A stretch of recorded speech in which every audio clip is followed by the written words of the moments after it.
Si se han percatado, en los últimos domingos estamos en una serie en el libro de Apocalipsis. Y dentro de esta serie hemos visto varias visiones que están sirviendo de ánimo para las iglesias específicas a quien Juan le escribió en Asia, pero también está sirviendo de ánimo para nosotros hoy. No sé cuántos de ustedes se están animando, pero yo estoy cobrando ánimo y gozo por las cosas que el Señor está revelando en su palabra.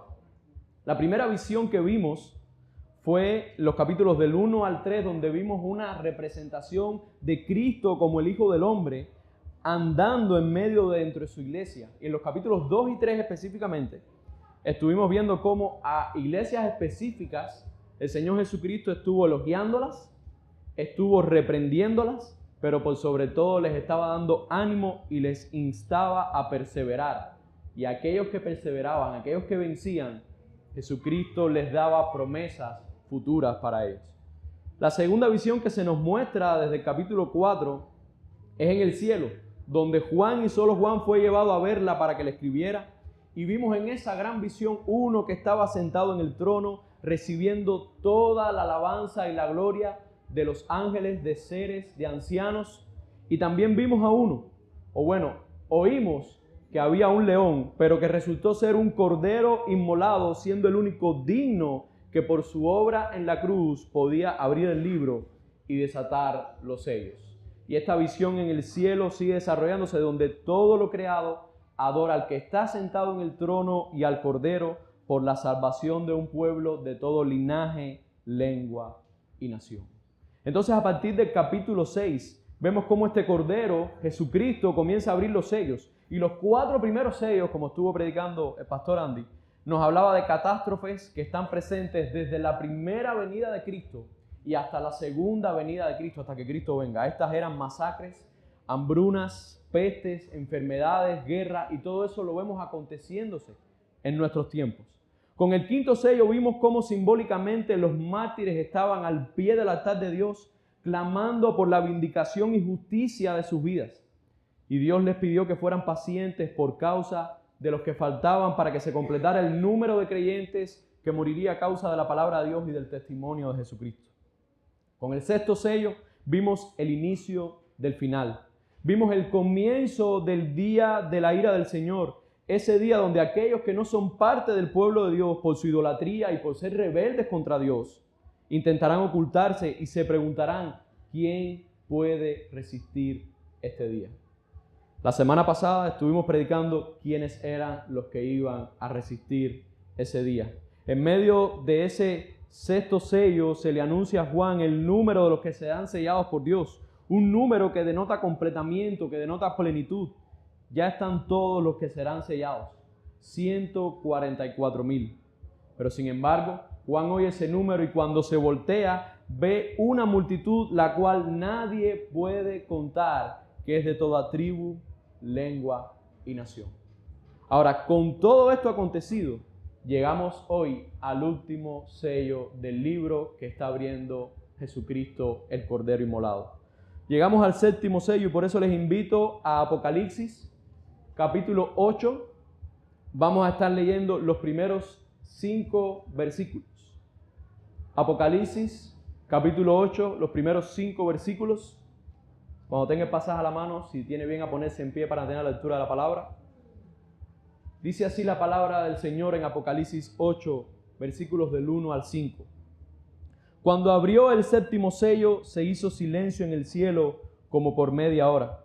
Y vi a los 7 ángeles que estaban en pie ante Dios y se le dieron 7 trompetas.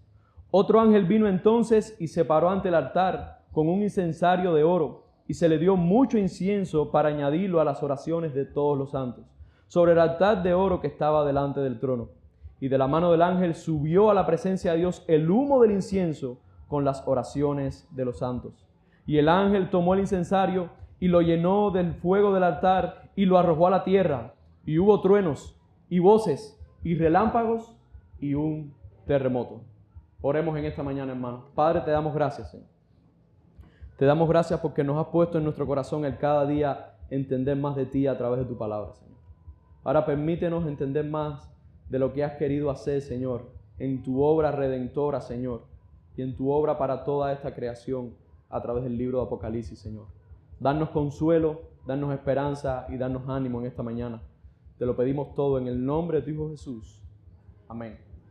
Hermanos, la verdad que vamos a estar viendo en este pequeño pero a la vez gran pasaje es la siguiente.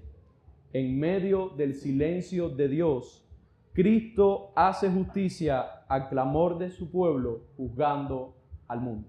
Se lo repito, en medio del silencio de Dios, Cristo hace justicia al clamor de su pueblo, juzgando a este mundo. Y esto lo vamos a ver en dos grandes secciones en esta mañana. La primera, los primeros dos versículos, 8 del 1 al 2, vamos a ver el silencio del séptimo sello y su relación con las trompetas. El silencio del séptimo sello y su relación con la trompeta. Como dije anteriormente, estamos culminando la revelación que Dios le ha querido dar a Juan para su iglesia de los 7 sellos. Y próximamente veremos en los domingos siguientes, de los capítulos del 8 al 11, la revelación de las 7 trompetas. Ahora, la pregunta que nos pudiéramos hacer es, ¿cuál es la relación entre el séptimo sello, que es el que estamos viendo, y las trompetas? Bueno, muchas interpretaciones ha habido a lo largo de los tiempos. Algunos piensan que el séptimo sello no tiene contenido, ya que solo sería total silencio, como vemos en el versículo 1. Otros, tratando de darle contenido a ese séptimo sello, según ellos piensan que el contenido de este sello son exactamente las 7 trompetas y las 7 copas de ira que después narra Juan en su libro. Interpretando así todo el libro de Apocalipsis de manera literal y de manera cronológica. ¿Qué dicen los que piensan esto? Que después de los sellos, dentro del séptimo sello van a estar las 7 trompetas de manera cronológica y cuando se acabe la séptima trompeta, de manera cronológica van a venir las 7 copas de ira. Ahora bien, hermanos, vamos a ver cómo puede ser imposible o es imposible ver el libro de Apocalipsis de una manera literal y tampoco de una manera cronológica. Como hemos visto domingo tras domingo, el libro de Apocalipsis es una literatura completamente distinta. No nos está narrando historias como el Antiguo Testamento, no es un discurso como Pablo en una de las cartas a las iglesias, es un libro de revelación, es un libro que usa mucho simbolismo y que no podemos hacerlo todo literal. Para ver lo siguiente vamos a ver cómo las trompetas no son cronológicas ni son literales detrás de los 7 sellos. Lo primero que vamos a ver es que sí, las trompetas siguen al séptimo sello. De hecho, vemos que en el versículo 2 dice Pablo, viendo el séptimo sello, dice, vi a los 7 ángeles que estaban en pie ante Dios y se le dieron 7 trompetas. Pareciera que los eventos van concatenados o van seguidos. Pero si nosotros miramos los capítulos del 8 al 11, nos vamos a dar cuenta que los eventos de la trompeta, cada una de las trompetas, corresponden a los mismos eventos que han sido revelados en los sellos. Pero desde otro ángulo, desde otra perspectiva. Los sellos estaban dando una perspectiva y las trompetas están dando otra. Con los sellos vimos, capítulo 6, masacres, hambrunas, pestes. Después con el quinto sello vimos la aflicción y persecución de los santos. Y como veremos los siguientes domingos, no me quiero adelantar, con las trompetas vamos a ver muerte, hambre, aguas contaminadas que son el origen de las pestes y las enfermedades. Y en el capítulo 11 veremos la aflicción y la persecución de los santos. Entonces, si fuera literal y fuera cronológico, Dios estaría trayendo juicios similares, la aflicción de los santos, después el sexto y el séptimo sello que lo vamos a ver ahora, y con las trompetas volviera a ser juicios parciales, la aflicción de los santos, y cuando llegáramos a las copas de ira van a ser juicios parciales, la aflicción de los santos. No puede ser literal, no puede ser cronológico. Son cíclicos, son revelaciones que Dios está dando de una manera paralela y que Juan no las puede contar paralelamente porque si no, no la entendiéramos, de exactamente los mismos juicios pero desde otra perspectiva y cada vez en aumento. Hermanos, lo segundo, con la apertura de los sellos, vemos en el capítulo 6, versículos del 12 al 14, al sol oscurecerse, a la luna como sangre, a todas las estrellas cayéndose y el cielo enrollándose como un pergamino. Sin embargo, cuando usted va al capítulo 8, si no me falla la memoria, con las trompetas usted va a ver oscurecerse la tercera parte del sol, usted va a ver oscurecerse la luna y usted va a ver a las estrellas caerse. Ahora, ¿cómo literal y cronológicamente podemos entender esto? no tendría ningún tipo de sentido. Si fuera literal y todas las estrellas cayeron con los sellos, ¿cómo hay ahora estrellas cayendo con las trompetas? No hay manera de hacer eso de manera cronológica y de manera literal. Por eso la interpretación de Apocalipsis no es literal, es simbólica. No es cronológica en cuanto a sus visiones, es cíclica. 7 sellos, luego otro ciclo de 7 trompetas y luego otro ciclo de 7 copas. Como tercer elemento, desde la apertura del sexto sello y este séptimo sello está trayendo consigo el juicio final. Desde el sexto sello, las propias personas de este mundo que son enemigos de Dios están diciendo: ha llegado el día de la ira del Señor. ¿Quién podrá resistirlo? Entonces, ¿cómo es posible que desde el sexto sello se está viendo el juicio final? Y de hecho, en el versículo 5 que vamos a ver en esta mañana, vemos como una manifestación de Dios muy similar. Dice el versículo 5: y el ángel tomó el incensario y lo llenó de fuego al altar y lo arrojó a la tierra, y hubo truenos y voces y relámpagos y un terremoto. Curioso, esta imagen aquí pareciera ser como una manifestación de Dios que describe su venida de una manera similar a Éxodo 19. Voy a ir un momento, capítulos 16 y 18. Perdón, Éxodo 19, versículos 16 y 18. Dice la palabra del Señor. Éxodo 19, versículos del 16 al 18. Dice: aconteció que al tercer día, cuando vino la mañana, vinieron truenos y relámpagos, y espesas nubes sobre el monte, y sonido de bocina muy fuerte, y se estremeció todo el pueblo que estaba en el campamento. Y Moisés sacó del campamento al pueblo para recibir a Dios, y se detuvieron al pie del monte. Todo el monte de Sinaí humeaba, porque Jehová había descendido sobre él en fuego, y el humo subía como el humo de un horno, y todo el monte se estremecía en gran manera. Hermanos, estamos viendo truenos, relámpagos y el estremecimiento del monte de Dios con su presencia. Esta imagen lo que nos está diciendo es la venida total del Señor para finalizar el juicio. Ahora bien, si estamos viendo eso ahí y Apocalipsis fuera cronológico, ¿cómo en el capítulo 11, versículo 19, al final de las trompetas, podemos leer de la siguiente manera: y el templo de Dios fue abierto en el cielo? Voy a leer el 15 un momentico, 11:15. El séptimo ángel tocó la trompeta. Séptima trompeta. 19. Y el templo de Dios fue abierto en el cielo, y el arca de su pacto se veía en el templo, y hubo relámpagos, voces, truenos, y un terremoto y grande granizo. Es la imagen similar que estamos viendo al final de los sellos. Es la misma imagen final en las trompetas. Pero si aún no lo estuviera viendo así, le invito a ir al capítulo 16, versículo 18, para que vea el final de la séptima copa. Y dice la palabra del Señor, capítulo 16, verso 18. Entonces hubo relámpagos y voces y truenos y un gran temblor de tierra, un terremoto tan grande, cual no lo hubo jamás desde que los hombres han estado sobre la tierra. Cada uno de los séptimos, tanto de sello como de trompeta como de copa, está marcando el final. Está marcando la venida del Señor para el juicio final. ¿Cuántas venidas estamos esperando nosotros? Cristo vino 2 veces, una a morir y otra cuando viene a buscar a su iglesia a juzgar. No puede haber 5 venidas ni puede haber 7 venidas del Señor Jesucristo. Por lo tanto, no podemos interpretar Apocalipsis de manera literal. Con todo esto en mente, podemos decir que los sellos no anteceden a las trompetas cronológicamente, sino son como visiones paralelas donde la descripción de Juan del séptimo sello funciona no como un enlace hacia las trompetas de manera cronológica, sino como un interludio para introducir esta nueva revelación. Hermanos, viendo el contenido del séptimo sello, ahora vamos a entrar a la explicación de qué es lo que acontece en este séptimo sello. Si vamos al verso 1, dice que se hizo silencio como por media hora. Y ahora los voy a poner en contexto. ¿Ustedes se acuerdan todas las visiones anteriores? Donde Juan está en el cielo y el que está sentado en el trono, hay ángeles, serafines, seres, ancianos. Todo el mundo no para de dar alabanza al que está sentado en el trono.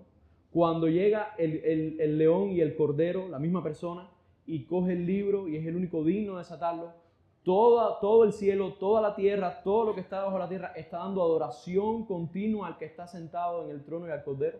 Esa adoración no cesa, es perenne, constante. Sin embargo, aquí el versículo 1 del capítulo 8 dice que se hizo silencio como por media hora. Muchos han tratado de darle varias interpretaciones. Desde el siglo IV, uno de los teólogos de aquel tiempo quiso interpretar este silencio como el símbolo del inicio del reposo eterno de los santos, esos que habían sido sellados en el capítulo anterior.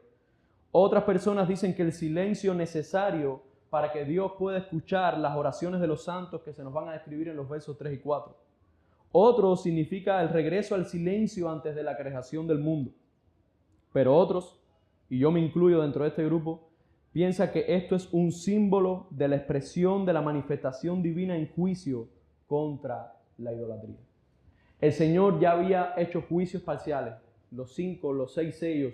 El pueblo de Dios estaba clamando por justicia en el 5º sello. El 6º sello ya está anunciando la venida del día del juicio final. En el capítulo 7 estamos viendo que ya Dios ha completado el número y ha sellado a su pueblo. Este silencio viene a poner pausa a todo lo acontecido para que prestemos atención al juicio de Dios a este mundo.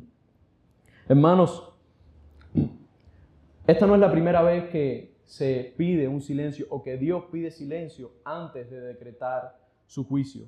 Si vamos a Sofonías, capítulo 1, versículos del 1 en adelante, dice la palabra de Dios: palabra de Jehová que vino a Sofonías, hijo de Cusi, hijo de Gedalías, hijo de Amarías, hijo de Ezequías, en días de Josías, hijo de Amón, rey de Judá.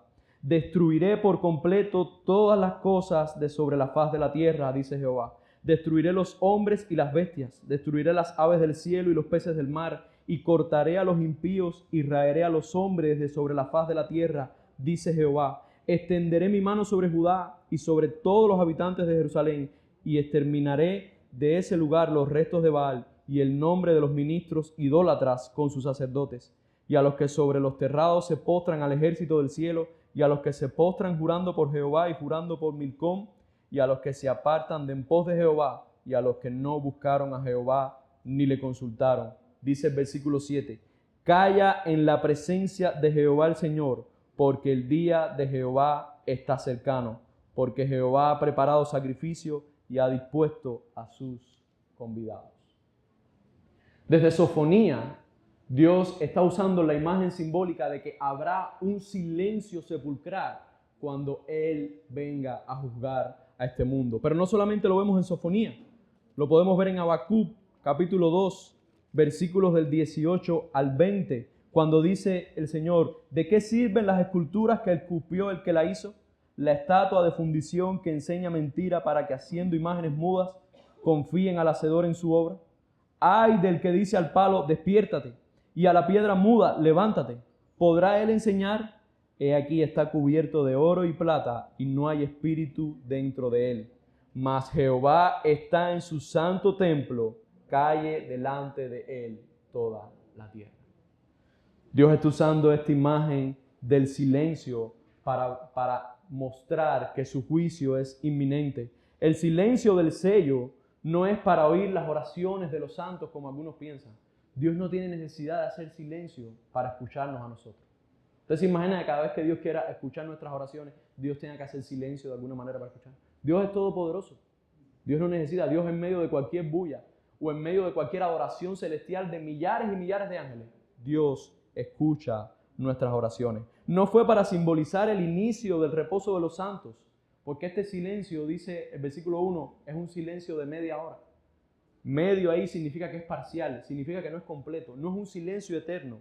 Por tanto, no puede simbolizar el inicio de un reposo eterno para los santos de Dios.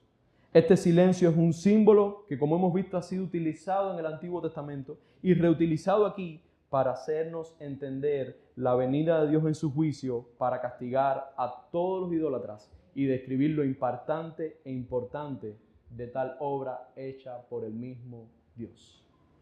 Imagínense que el juicio final, la ejecución del juicio final por parte de Dios va a detener, va a silenciar toda la adoración que Él merece. En el cielo, en la tierra y debajo de la tierra. En todo lugar se hará silencio por el inminente juicio de Dios. Hermanos, ¿qué podemos aprender nosotros de estos pequeños 2 versículos? Bueno, primero, pidamos a Dios la guía del Espíritu Santo y el discernimiento para comprender cada día más su palabra y no ser arrastrado por erradas interpretaciones. Tengamos cuidado, no toda la literatura en la palabra de Dios es igual. No es lo mismo leer la poesía, no es lo mismo leer la narrativa, no es lo mismo leer discursos, no es lo mismo leer Apocalipsis, que todo es simbología. Hermanos, comprendamos que estamos viviendo los juicios parciales de Dios a este mundo y que aún no han acontecido todos los sellos. Nosotros estamos dentro de los 5 primeros sellos. El sexto, que es el inicio del día de la ira, y el séptimo aún no han comenzado.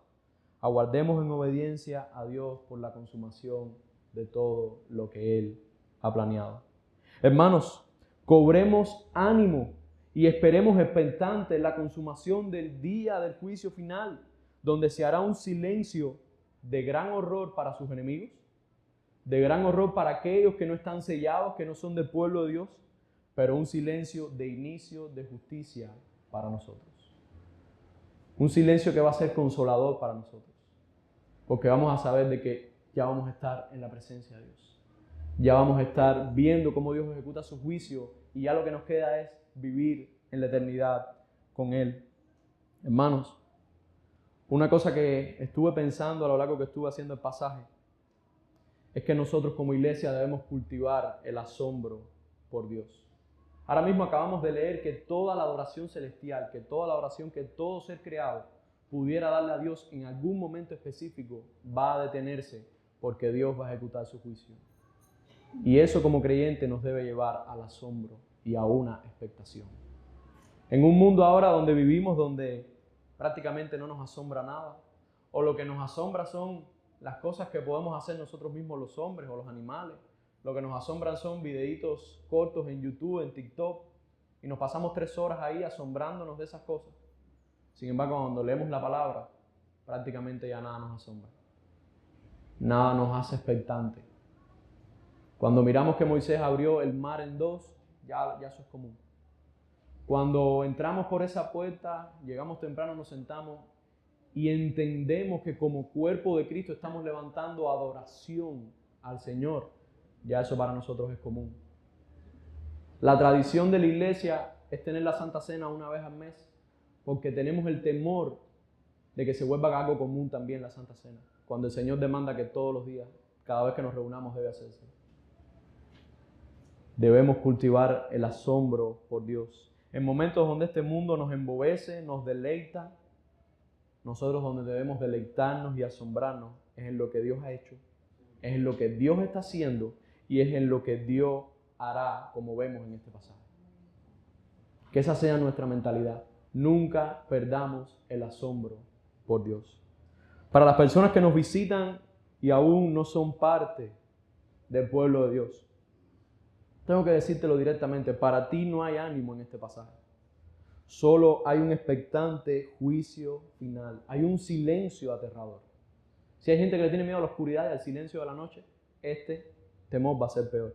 Solo si entiendes tu enemistad con Dios producto de tu pecado y arrepentido vas a Él por medio de la obra y el señorío de Jesucristo, es que entonces Dios te sellará como su pueblo y el juicio final no será sobre ti. Arrepiéntete y cree en el Evangelio. Hermanos, pasamos a la segunda parte del sermón en esta mañana, los versículos del 3 al 5, donde vamos a estar viendo cómo Dios responde las oraciones de los santos juzgando a este mundo. Juan ahora está trayendo una parte de esta visión para hacer incentivo y para hacer ánimo de los hermanos que están leyendo este libro de Apocalipsis en ese primer siglo en las iglesias de Asia. Y porque no a los creyentes de todos los tiempos hasta que Cristo venga. O sea, Pablo le está escribiendo específicamente a la iglesia en Asia, pero también nos está escribiendo a nosotros hoy hasta que Cristo venga. Y nos está dando incentivo y ánimo. Fíjense cómo en el verso 3 y 4 dice Juan que vamos a estar viendo otro ángel.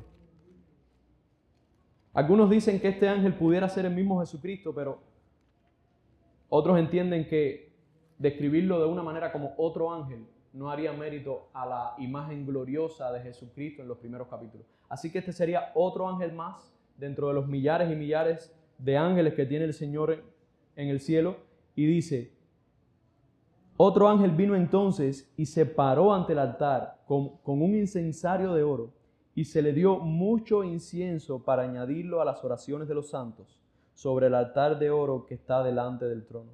Y de la mano del ángel subió a la presencia de Dios el humo del incienso con las oraciones de los santos. Hermanos, este otro ángel está usando la misma imagen que vimos en Apocalipsis 6:9, donde los santos estaban clamando delante del altar del Señor, pidiendo por justicia, clamando por justicia. Es esta misma imagen del incensario y del incienso. Y dice Juan que en un incensario estaban las oraciones de los santos, y a este ángel se le dio mucho incienso para añadirlo a las oraciones. Hermanos, si vemos Levíticos 2, versículos del 1 al 2, vamos a ver qué simboliza el incienso. Levíticos 2, versículos del 1 al 2. Dice la palabra del Señor: cuando alguna persona ofreciere oblación a Jehová, o sea, sacrificio, su ofrenda será flor de harina, sobre la cual echará aceite y pondrá sobre ella incienso. Y la traerá a los sacerdotes, hijos de Aarón, y de ello tomará el sacerdote su puño lleno de la flor de harina y del aceite, con todo el incienso, y lo hará arder sobre el altar para memorial. Ofrenda encendida es, de olor grato a Jehová. Lo que está simbolizando el incienso aquí, junto con las oraciones de los santos, es el agrado de las oraciones a Dios. Dios está diciendo al ángel: pon el incienso junto con las oraciones para cuando suba, como estuvimos viendo en el versículo 4, sea agradable al Señor. Hermanos, este incienso, cuando lo leen los cristianos de Asia en aquel primer siglo, deberían regocijarse al leer esto. Porque ellos estaban en medio de aflicciones, en medio de vicisitudes, y cuando están leyendo este libro que Juan escribió directamente para ellos, y leyeran que todo lo que están clamando al Señor, el Señor mismo está haciendo que suba a Él como olor fragante y de agrado para Él, era de ánimo para ellos. Era de un ánimo tremendo. Porque pudieran haberse afligido, pudieran haber orado, pudiera haber pasado un tiempo y dijeran: Dios no nos responde, no vamos a orar más, vamos a ver cómo nos resolvemos nosotros mismos. Sin embargo, Juan le está diciendo que no, que sus oraciones no quedan en el aire, que sus oraciones no quedan en el vacío, sus oraciones suben con olor fragante al Señor. Después de esto vemos en el verso 5 cómo después de entregar las oraciones a Dios, el ángel coge el mismo incensario en donde estaba el incienso y las oraciones y lo llena de fuego y lo arroja sobre la tierra. ¿Cómo entendemos esto, hermanos? ¿Qué simbolizaría que un ángel cogiera fuego y lo tirara sobre la tierra? Bueno, como el pastor Andy estuvo usando en domingos anteriores, en Ezequiel hay imágenes muy similares a esto. Desde Ezequiel capítulo 8 vemos cómo Dios ha descrito la idolatría, ha descrito las abominaciones y los pecados de Israel, y vemos cómo a partir del capítulo 8 Él empieza a describir que Él va a hacer juicio sobre estos pecados, y cómo Él va a sellar, que fue el pasaje que usó el pastor Andy el domingo anterior, cómo Él va a sellar a su pueblo. Y cuando llegamos al capítulo 10, verso 2, dice que un ángel, una persona vestida de lino fino, que es lo mismo que ángel en ese pasaje, coja carbones encendidos y los esparza en la ciudad de Jerusalén a manera de juicio. Entonces es la misma imagen. Cuando Dios está mandando a uno de sus ángeles a coger carbones encendidos, a coger fuego y a esparcirlo sobre la tierra o sobre la ciudad de Jerusalén, lo que está declarando es: está comenzando el juicio. Está comenzando el juicio final para las naciones. Los santos de la iglesia de Asia no solamente se deben haber regocijado porque sus oraciones sean escuchadas, sino porque entendieron que al Dios responder sus oraciones, estas jugaron un papel para el inicio del juicio de Dios. Y ojo, no estoy diciendo ahora de que Dios solamente está iniciando su juicio para reivindicar las oraciones de los santos. Dios no solamente va a juzgar a aquellos que le hicieron daño a los santos, Dios va a juzgar todo pecado. No importa si se lo hizo un ateo a otro ateo, o un ateo a un musulmán, todos los pecados, ya sean contra el pueblo de Dios o contra ellos mismos, Dios va a traer toda obra y todo pecado a juicio. Sin embargo, el énfasis del pasaje de Juan aquí es que los cristianos en Asia deben entender que sus oraciones han sido parte importante para ejecutar los juicios de Dios. Hermanos, lo que podemos ver en este pasaje es que Dios hace justicia a su pueblo siempre juzgando a sus enemigos. Lo podemos ver desde Egipto, cuando Dios hizo justicia a juzgar a Faraón y a todo su ejército, a juzgar a todo el pueblo de Egipto con las plagas. Lo podemos ver en Asiria y Babilonia, donde fueron naciones que Dios mismo usó para juzgar a su pueblo, pero una vez que terminó el juicio a su pueblo, le dijo, ahora te voy a juzgar a ti por tus maldades e iniquidades. También, hermanos, vemos cómo en Juan, capítulo 5, los versículos del 22 al 29, dice de esta manera, para mostrarnos cómo Cristo mismo anuncia el juicio. Juan capítulo 5, versículos del 22 al 29. Dice la palabra del Señor. Porque el Padre a nadie juzga, sino que todo el juicio dio al Hijo, para que todos honren al Hijo como honran al Padre. El que no honra al Hijo, no honra al Padre que le envió. De cierto os digo, el que oye mi palabra y crea al que me envió, tiene vida eterna, y no vendrá a condenación, mas ha pasado de muerte a vida. De cierto os digo, viene la hora, y ahora es, cuando los muertos oirán la voz del Hijo de Dios, y los que lo oyeren vivirán, porque como el Padre tiene vida en sí mismo, así también ha dado al Hijo el tener vida en sí mismo. Y también le dio autoridad de hacer juicio, por cuanto es el Hijo del Hombre. No os maravilléis de esto, porque vendrá hora cuando todos los que están en los sepulcros oirán su voz, y los que hicieron lo bueno saldrán a resurrección de vida, mas los que hicieron lo malo a resurrección de condenación. Cristo mismo está anunciando el juicio a este mundo. Nuestro pasaje nos está mostrando el inicio del juicio a este mundo, donde Dios está reivindicando y haciendo justicia a su pueblo, a todos aquellos creyentes que han sido afligidos por el testimonio de su palabra y por la obediencia a la palabra de Dios. Pero ¿quieren ver cómo es el final? Podemos ir a Apocalipsis capítulo 19, versículo 2, y dice de la siguiente manera. Dice el versículo 2, o voy a empezar desde el 1. Después de esto hay una gran voz de gran multitud del cielo que decía, aleluya, salvación y honra y gloria y poder son del Señor Dios nuestro, porque sus juicios son verdaderos y justos, pues ha juzgado a la gran ramera que ha corrompido a la tierra con su fornicación y ha vengado la sangre de sus siervos de la mano de ella. El Señor ha mostrado que es justo y que hace juicio justo a los que están en contra de su pueblo. Hermanos, ¿qué podemos entender entonces nosotros de estos últimos 3 versículos en esta mañana? Primero que todo, entendamos y agradezcamos a Dios que las oraciones de nosotros, los santos, no quedan en el aire. Dios las recibe. Dios incluso dice que se le ponga incienso para que suban con olor fragante a Él. Dios oye nuestras oraciones y son de su agrado. A Dios le agrada que su pueblo ore, que su pueblo le ora a Él. Demos gracias porque somos privilegiados a poder orar a nuestro Dios. Somos privilegiados por medio de Cristo de tener acceso al trono de gracia y poner nuestras oraciones y que ellas suban como un incienso, como una ofrenda agradable al Señor. Hermanos, sigamos orando a Dios por justicia, porque cada una de nuestras oraciones ha sido dispuesta por Dios para ejecutar sus juicios. Cada vez que nosotros oramos para que Dios haga justicia a su pueblo en este mundo, es una oración que Dios va a tener en cuenta dentro de esas oraciones para ejecutar sus juicios. Hermanos, cultivemos una vida de oración personal y congregacional y una vida de oración bíblica también. Con esto que voy a decir ahora no estoy diciendo que no tengamos que orar por las cosas cotidianas, por los alimentos, por la salud, por el trabajo, por los hijos. Pero si nosotros miramos por lo que estaba orando la iglesia del primer siglo, nosotros hemos perdido muchas de las oraciones importantes. ¿Cuánto estamos orando por la extensión del reino de Dios? ¿Cuánto estamos orando porque se acerque cada día más el día en que Dios ejecute su juicio?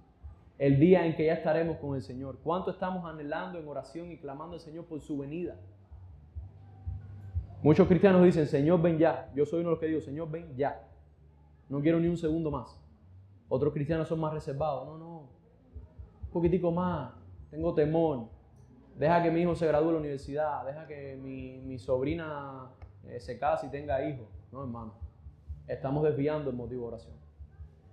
Nosotros tenemos que ser como esa iglesia del primer siglo, que en medio de sus aflicciones y vicisitudes lo que quería era clamar al Señor. Señor, ¿hasta cuándo? Ven ya. Que se consume tu obra. Busca a todos tus hijos, reúnelos. Ven ya, Señor Jesús. Esa es la oración y la vida de oración que tenemos que cultivar. ¿Cuántas veces estamos afanados por las cosas del día? Dice la palabra que cada día tiene su propio afán. Pero esos afanes son temporales. Y usted tiene que poner la mira en las cosas eternas. ¿Cuántas veces ha cambiado a hacer cosas que la puede hacer o una hora después o otra hora antes o mañana o pasado por tener un tiempo de oración? Personal y congregacional. No por otra cosa estamos diciendo en los anuncios que tenemos un tiempo de oración los martes. Si usted no puede los martes porque trabaja, está bien, pero muchos pueden y otros pueden en otros horarios. Consagremos y cultivemos una vida de oración personal y congregacional para pedirle al Señor que venga ya por nosotros, que venga ya por su iglesia. Hermanos, estemos seguros de que Dios hará justicia a su pueblo. Nos lo está mostrando la Escritura. Dios lo ha hecho a lo largo de la historia y sin duda alguna lo hará al final de los tiempos. Eso es lo que esperamos. Justicia, juicio, redención de su pueblo, salvación y vida eterna. Que ese sea nuestro clamor y que ese sea siempre nuestro entendimiento y nuestro ánimo cuando estamos leyendo el libro de Apocalipsis. Concluyo en esta mañana. Acabamos de terminar la revelación de los 7 sellos y otras revelaciones paralelas a estas nos esperan. Pero de cierto tenemos que entender que el Señor juzgará a este mundo. En medio del silencio de ese 7º sello, Cristo va a venir a juzgar a este mundo por amor de su pueblo. Por la expansión y la consumación de su reino, nuestras oraciones tienen un papel importante. Así que en medio del silencio de Dios, Cristo hace justicia al clamor de su pueblo, juzgando a este mundo. Oremos ahora y mantengamos orándonos a nuestro Dios siempre. Padre, te damos gracias, Señor. Te damos gracias en esta mañana porque tú nos has hablado, Señor, a través de tu palabra, Señor. Te pido, Señor, que seas con nosotros, Señor. Que podamos entender, Señor, cada día más, Señor, lo que tú nos quieres decir en tu palabra, Señor. Que a través de las revelaciones de cosas que acontecen y que han de acontecer, Señor, nosotros cobremos ánimo de que tú estás al control, de que tú ejecutas tus planes a su debido tiempo, Señor, y de que tú no vas a dejar a tu pueblo desamparado, Señor. Tú no vas a dejar oración sin contestar, Señor, cuando nosotros oramos con clamor hacia ti por las injusticias que cometen contra nosotros, Señor. Ayúdanos, Señor, a animarnos. Ayúdanos, Señor, a tener un incentivo de orar cada día más, Señor, delante de ti, Señor, esperando y aguardando, Señor, tu segunda venida, tu segunda y única venida, Señor, para ejecutar el juicio eterno y poder vivir contigo en la eternidad. En el nombre de tu Hijo Jesús, oramos en esta mañana. Amén.